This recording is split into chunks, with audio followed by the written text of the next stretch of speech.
This one promises to be a winner. So make some noise and show your support. Don't let this one get away from you, as you might just miss something great. We will show you the goals and all the other good stuff. Sports Night is next. Hello, everyone. Welcome to Sports Night. I'm Joe Young. And I'm Howie Spear. I'm all about good stuff. You are the I'm the king of good stuff. Yeah. And we do have quite a bit of good stuff, but we are getting to the end of the winter season. A couple of teams done as of this week, and a couple more getting ready to hit tournament time. It's getting really close, and it's going to be an interesting next few weeks, see how things shake out. Well, it was a busy week for the boys hockey team, and it started with a trip to East Bethel, a non-conference matchup with the St. Francis Saints last Wednesday. The Saints, a game over 500 and trying to recover after a tough January. They'd won 2 of their previous 3, and both teams came in looking to make a strong push toward the playoffs with only a couple of regular season games left. Early in the first period, Cardinals turned it over inside their offensive zone. Dylan Straight headed the other way, leading a 2-on-1. Leaves it for Cody Straight. Cody back to Dylan. He tucks it behind Wise. St. Francis has the first lead. Cardinals able to even it up before the intermission. Great movement here. Pieri to Crosby. Backhands to McKenna at the back door. Easy tap in. Game tied at 1 after 1. Coon Rapids gets the fast start in the second. Derek Knapp with possession into the zone. Finds Caden Anderson trailing the play. He walks out front, buries it top shelf. That gives the Cardinals a 2-1 lead. Unfortunately, it wouldn't last. Saints on the attack. Cody Straight cutting across the zone. Wise stops his shot. But Dylan Straight recovers in the corner, plays it back off of Wise and into the net. Game tied at 2. Saints get back in front just 2 minutes later on the power play. Cody Kolb at the face-off dot, able to beat Wise high to the short side. Give St. Francis the 3-2 lead going to the third. Less than 3 minutes left. Dylan Straight with it for St. Francis. Carries behind. Tries to wrap around. Wise makes the save, but can't cover the puck. Dylan Damaris comes in, puts the rebound home. Gives the Saints a little cushion, and that completes the scoring. St. Francis holds on for the 4-2 win. A tough loss for the Cardinals, traveling to St. Francis in that respect. Yeah, you want, especially when you look at it as a non-conference team plays in a little bit softer conference. That's an opportunity to get your win. Hoping you can get a win, maybe get a little more momentum. Yeah, no question about it. The Cardinals are right back at it on Thursday and facing a much tougher challenge when they travel to Maple Grove. The Crimson are in the middle of the pack on the flip side of the Northwest Suburban, but they have loads of talent, and they're another team looking to gain some momentum before heading into the playoffs. They were just 3-8-1 in their previous 12 games, and they pounced on the opportunity to take out some frustrations against the Cardinals. Crimson dominated the first period, outshooting the Cardinals 21-5, but their only goal comes off this mix-up behind the net. Matt Jaglow able to bounce it off the back of Connor Wise before he gets it back in the net, gave Maple Grove a 1-0 lead. They continue to attack in the second. Connor Winkleman gets it in the breakaway. Wise makes the stop, slides all the way into the net, keeps the puck out, and keeps the score at 1-0. Crimson continue to pound away at the net. Wise scrambling to keep the puck out of the net. Cardinals defenseman Jake Weiland falls on the puck, ruled in the crease, so a penalty shot is awarded. Trevor Kukkonen gets the chance for Crimson. The Crimson, he'll attack straight on, snaps the shot wide of the net. Unfortunately, the floodgates fly open after that. Wise unable to clear the puck. Kukkonen centers to Tyler Kostalecki. Beats Wise high side, blocker side to give Maple Grove a 2-0 lead. Crimson with a power play midway through the second. Jaglow walks across the top of the slot, snaps it to the upper right, put them up by 3. Maple Grove scores 5 in the period and leads 6-0 after 2. Early in the third, Crimson get another just on the power play ends. Jaglow nets his third, completes the hat trick as Maple Grove coasts to the 8-0 win. A really tough game for them. Yeah, it was. And again, you look at it, it's a Maple Grove team, historically very strong, but really struggling, and the Cardinals just not able to do anything against them. You know, in the last number of games, they've given up a lot of goals, and that's something that I know Coach Mo's got to be scratching his head about. Well, the Cardinals back home on Saturday facing crosstown rival Blaine that has dominated the matchup over the last decade. This is not the same Blaine team that was once a perennial state contender. The Bengals were just 6-12-3 coming into the game, but they had won their previous 2, so they had a little bit of momentum. Unfortunately, the Cardinals fell behind early and rolled over as the Bengals handed them their worst loss of the season. Bengals get two very quickly, just 19 seconds apart. This is the second one. Jack Ryman finishing with the spinning shot. Blaine has a 2-0 lead less than 90 seconds into the game. Blaine outshot the Cardinals 21-2 in the first period, and it was only 3-0 midway through the second. Long pass brings Coley Algren. Jukes goes to the forehand, slides it behind Argyros, made it a 4-goal lead. They strike quickly again, numbers into the zone, pass back out front, easy redirect for Will Hillman. Those two goals just 17 seconds apart. Bengals in complete control, and they weren't done in the second. Loose puck picked up by Bryce Brodzinski. He snaps the top shelf, finished with 3 goals and 2 assists. Bengals outshot the Cardinals 46-11 and won easily 9-0. Not a lot of positives the Cardinals can take away from that one, except for the fact that Andrew Argyros was back in the net. I was going to say that. It's a good thing to see him back, but you look at 11 shots on goal, 2 in the first period. 2 in the third. And the 2 in the third as well, yeah. 3 goals by Blaine in each of those periods. It's tough to win hockey games when you're only getting 11 shots on goal in a game. And, yeah, that's just a head-scratcher. And I talked to Coach Mo yesterday about that. He said, you know, it's tough because it's a psychological thing for a lot of these guys, a lot of these opponents that have had the upper hand on them for so long. It's hard to convince them and really get them fired up and ready to go out there and play. And when you go out and you come out flat and you give up 2 goals to a rival like Blaine that has beaten you so handily for so long, and all of a sudden you're down by 2 90 seconds in, then it's really hard to get up on your toes, get that jump, and get back in the game, and they never did. It's all mindset, and obviously you go in thinking that you're going to have a tough game, and you know they just needed something to go right for them early on, and unfortunately it did not, and then it snowballed from there. Yeah, the Cardinals finish up the regular season this week, hosting Andover on Tuesday, and Howie, we'll be there. Then they're at Anoka on Friday. Well, let's talk some girls hockey. We should, absolutely. The first year of the girls hockey co-op between Coon Rapids and Champlain Park was pretty successful. Unfortunately, the schedule made it nearly impossible to carry any momentum into the playoffs. The Bluebirds finished 13-9-3, but they were winless in their last 4 games, including losses to top 10 teams in their final 2 games. It earned them a 5th seed for the section tournament and a first-round matchup with a Rogers team that had beaten them 1-0 early in January. Rogers putting the pressure on early, soft backhanded attempt easily handled by Shuck, but Rogers recovers behind the play. Courtney Johnson at the top of the circle. She finds the 5-hole, and the Royals have a lead just over 3 minutes into the game. While the Bluebirds answer late in the first, Jordan Keller trying to fire it in. Fans on the attempt, easy for me to say, but Sophie Sinjam, she risks it low, glove side, and evens the score. And that was just the spark they needed. Just 30 seconds later, Mackenzie Baker plays it to the point for Abby Peterson. Her shot is stopped, but Baker's right there to put the rebound home, and the Bluebirds go up to the locker room up 2-1. Same score, 7 minutes into the second. Johnston carrying in deep. The centering pass gets through traffic. Emma Rooks puts the wide open net to even the score again at 2-2. While the Royals have the momentum, they get a fortunate bounce.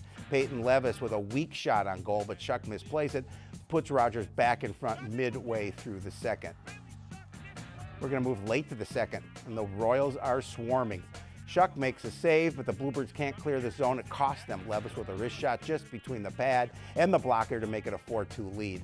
And that's how it would end. Bluebirds can't recover, and Rogers advances to the section semifinal. Yeah, tough way for this girls team to go out. Obviously, they played Rogers earlier in the season, lost to them. But, you know, this was a 4-2 loss that, you know, I think coming in they felt they had the opportunity to advance. And I think they did too. And I think Bailey Shuck, who was so solid for them all season long, I think they're obviously the what turned out to be the game winner is one she would definitely like to have back. I think the first one she probably wishes she had a second chance on as well. Just didn't get the 5-hole closed quickly enough. But, you know, it's... You know, that's the way things go.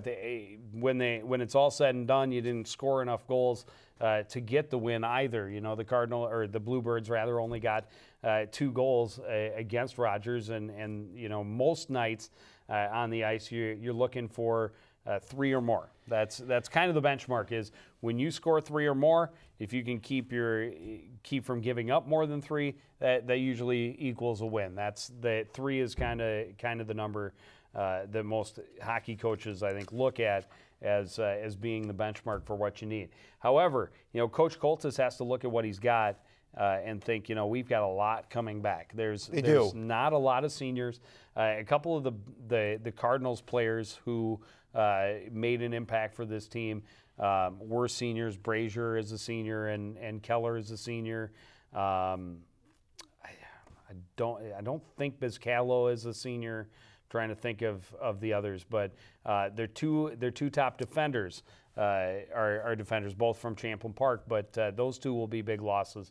But I think it was a pretty successful season for them, and I think there's good things for this program next year as well. Yeah, and they'll continue to build. And the Coon Rapids girls coming into this is their second program in the last 3 years, so an opportunity for them to learn some new systems, and they'll continue to grow too as well under Jim Coltis as the head coach, and I think they'll improve for next season as well. And again, a very tough section for anyone to try and get out of. Centennial, I think, ranked number 2 or 3 right now in the state. Blaine and Maple Grove both in the top 10 as well. Blaine had a scare, had to go to overtime to beat Anoka in the quarterfinal. Maple Grove breezing past Spring Lake Park with a 5-0 lead. Centennial had the bye, but semifinal round on Tuesday, and the championship coming up on Friday. All those games over at Roseville Arena. Wrestling team preparing for their section tournament this week after wrapping up the regular season with a visit from Anoka last Friday. This year's matchup didn't have quite as much drama and as excitement as it typically does. Cardinals are down a little bit this season. Meanwhile, the Tornadoes were state runner-up last year and have been ranked in the top 3 since the beginning of the season. So they came in as heavy favorites. To have any chance, the Cardinals would need to dominate the lower weights, and 7th-ranked Alex Kowalchuk gets them the start they need at 106. Works to get the pin on Brendan Howes midway through the second period. Kowalchuk, one of the Cardinals' 2-ranked wrestlers. Anoka has 7. Tornadoes got a decision at 113, but John Svobany gets those points back to keep the Cardinals in the lead. He gets a 3-1 decision over Anoka's Jacob Miller at 120. Cardinals up 9-3 after 3 matches, but it was all Anoka after that. 132 pounds, Eli Madimba out to battle second-ranked Dylan Drogmuller. Only lasted 83 seconds. 138 pounds, 2-ranked guys. Moses Madimba, number 9 for Coon Rapids, against number 4, Colby Noss. Noss got the better of him with 5 takedowns, a 15-3 win. 145 pounds, Dalen Jones was down 14-0 in the third period.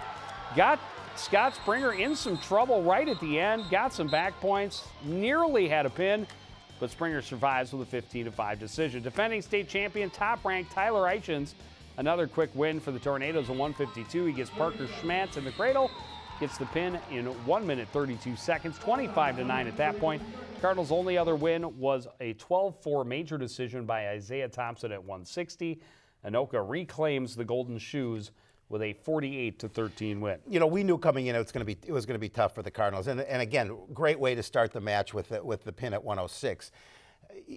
The Cardinals down a little bit this year, and Anoka definitely one of their stronger. Definitely not down. Definitely one of their stronger teams as well, and they're going to go a long way in this state tournament. But the Cardinals, again, it's just a learning experience for some of these younger wrestlers, and they do have a number of younger wrestlers. They too, do, so. and Section 7 always very tough. Yep. Right now, I think there are four Section 7 teams that are ranked in the top 12. Led by Anoka. Anoka actually was ranked number 2 all season until this past week when they dropped to number 3. Yep. Shakopee and Apple Valley, the 2 teams ahead of them, both in the same section.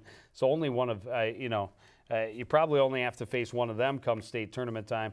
2 teams do get to section out of to state out of each section, but to get there as a section runner-up out of Section 7, the Cardinals would need to have a little bit of luck. Have to be wrestling their best. Come Friday, the section team tournament up in Cambridge on Friday. The individual section tournament is next Friday and Saturday. A couple of teams did not compete this past week as they get ready for their section tournaments. Gymnastics team will be at St. Francis on Friday for their section tournament, and they will have state championships next weekend. Knock on wood. Cardinals able to maybe advance a couple to the big dance. Swimming and diving has another week before they get to their section tournament. their section tournament a week from Thursday. And then should anybody advance, their state tournament will be held Thursday through Saturday, March 1st through the 3rd. Nordic skiing got their section tournament underway this past week over at Theodore Wirth Golf Course in Minneapolis. Boys finished in 7th place. Not quite what they were hoping for. Ricky Petroff, the freshman, top finisher in 18th place. Mitch Zandarowski in 20th. Jared Haida finished 24th. Nick Jorgensen in 43rd. And Noah Christensen took 52nd place. A little better finish for the girls. They finished in 4th place. Abby Ellenbecker, a 5th place finish. She was 4th in the Classic, 7th in the Freestyle. Her time of 38:54.8 earns her a trip to the state tournament in Bowabic this week. Olivia Ellenbecker finished in 13th place. Lila Gilliard was 19th. Izzy Haberman in 31st. And Sarah Eichstad in 51st. And we want to wish Abby the best of luck. Also qualified for state as an 8th grader 2 years ago. Now just a sophomore, making her 2nd trip. She will be up in Bowabic at Giants Ridge for the state championships on Thursday, and we wish her the best of luck. We'll have those results for you next week on Sports Night. Alpine skiing and diving skiing and diving. Wouldn't that be fun? That would actually be kind of fun. I would like to see that. We just invented a new sport. It'd be awfully cold. Skiing and diving. You ski to the bottom of the hill, climb up to the high dive, dive in. Skiing and diving. Hopefully now, if it was outdoors, wouldn't it be ice? You'd be diving in ice. Well, you could have the pool heated a little at least. 40-degree water. Be cold. Get a lot of style points, though. See what happens when Joe tries to go too fast? All right, Alpine skiing had their section tournament last week, actually on Tuesday night while we were doing Sports Night. They were up in Bowabic at Giants Ridge for their section tournament. The boys team finished in 18th place. Kai Tweedy, the top finisher, in 64th. Hawkinson was in 74th. Jacob Sides in 91st. Nico Tweedy in 94th. And Reed Smith in 111th place. Girls team also an 18th place finish. Emma Bolin finished in 25th. Time of 1 minute 28.20 seconds. Robidoux was in 101st with Jenkins right behind her in 102nd.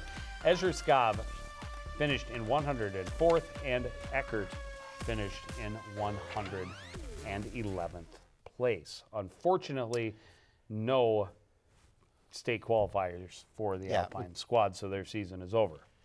Yeah, and again, it's they'll take what they learned from this season, and those returning next year will continue to work on their skills. And hopefully they get some diving in over the summer because they're going to be the best. They're going to be the only ones. They're going to be the only ones that know it's a new sport that mixes skiing and diving. Mental note: skiing and diving. We're going to have to bring it in. We're going to have to make some suggestions to. How about we just talk about basketball, a not made-up sport?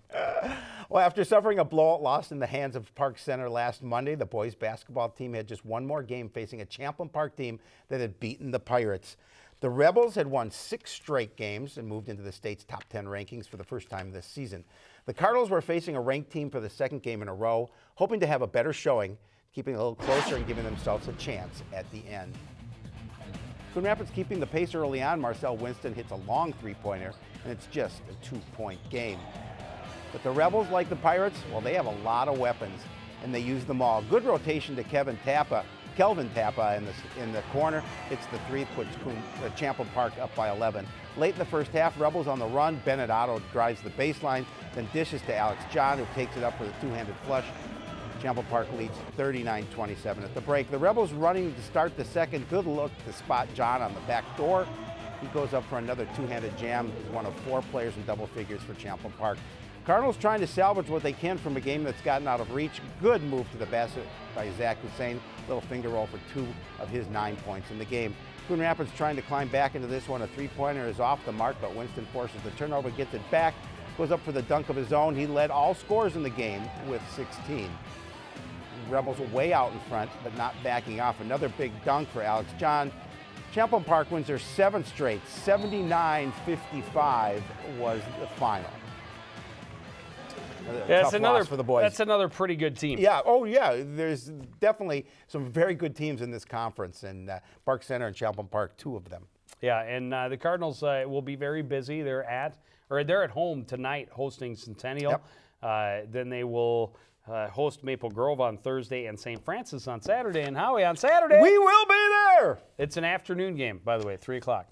Oh, it was changed? Correct. No, it's a 7 o'clock. I think it's a 7 o'clock game. All right, we'll check it to make sure. Howie's probably right. I just probably wrote it down. Well, I'm only going by what Neil said, so if it's either Neil's right or wrong. We're going to check it. Before you show up, double check, because we don't know. If you want to show up at 3 and just hang around till 7, you certainly could do that. Well, I'm going to have to check, because I thought it was 3 o'clock. I wrote it down as 3, but what do I know? We'll check. All right. We'll let you know on Saturday. One of us is right. We have a 50% chance. We do. It's either 3 or 7. This show is so far off the rails. Wow. Moving right along, girls basketball team came up with a big win over Park Center last Monday and looked to keep that momentum going when they hosted Champlain Park on Thursday. Rebels, one of the hottest teams in the state right now. They were 14-2 over their past 16 games, and like their boys team, had just worked their way into the state's top 10 rankings. They were a formidable foe, but the Cardinals would give them all they could handle in a game that went right down to the wire. Coon Rapids on the attack early on. Hanneman's jump shot is short, but great battle for the board by Caitlin Ackerman. She puts it home off the glass, keeps the game close. Cardinals with a brief 1-point lead. Rebels work the perimeter and find Erica Hicks all alone in the corner. She hits a three-pointer, puts Champlain Park back in front. You may want to guard her a little bit. Rebels had the lead but couldn't pull away. Cardinals keep flying back. Destiny Artis working her way into the paint for the shot. Off the mark, but Ellie Carver there to clean it up. 21-20 Champlain Park at the half. Rebels start fast in the second, cycling to the corner, gets Hicks open for the three-pointer. That put the Rebels up 38-29. Hicks finished with a team-high 17. Cardinals not backing down. Brooklyn Dixon, open look from the left wing, knocks down the three. Still, Rebels lead by 10. Cardinals keep pushing. Champlain Park able to keep the lead down the stretch. Izzy Quick scores down low, and the Rebels hold on for the 54-46 win.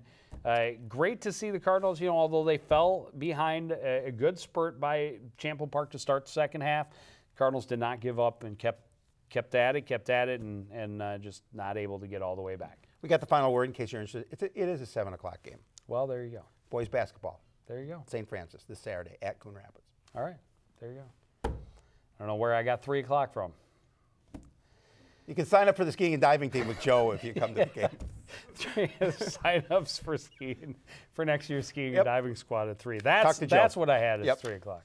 Well, girls basketball team did get a game in on Friday, and what happened to your squad, Joe? They weren't very nice to my alma mater. Yeah. They went down to my old stomping grounds, Minneapolis Southwest, and they put the hammer to the Lakers, 57-34. The final, Ellie Carver, 19 points. Lainey Hanneman and Destiny Artis each had 8. Caitlin Ackerman had 6, and Kennedy Kerr had 5. And they are also at Centennial tonight, and they will be on the road at Maple Grove on Thursday. Yeah, it's getting to the end of the season for those programs. It'll be interesting to see where things fall in terms of section play, but we've got a few games left before that happens. And we're just going to go ahead and put this baby to bed because it was not a pretty show, but hey, we got you all we could. Plenty of Cardinal highlights and a lot of goofing around by the 2 clowns that sit behind the desk. There's what we have coming up for you. Boys hockey on Tuesday, Andover versus Coon Rapids. That line just keeps getting better. That live coverage starts at 7 o'clock. On Saturday, we will have boys basketball. Could be 7 o'clock, could be 3. No, it is 7. I don't know. It is 7. We were told. Okay. We don't want anyone showing up at 3 and I'm going to be there at 3, and I'm going to be the only one there for the game. All right. It's just happening in my mind at 3. I'm pre-playing the game. Girls basketball next Tuesday. Cardinals against Andover. But that's going to do it for this edition of CTN Sports Night. I want to thank everybody out there for joining us. Continue to support everything we do here at CTN for the entire crew, including Howie Shapiro. I'm Joe Young saying good night.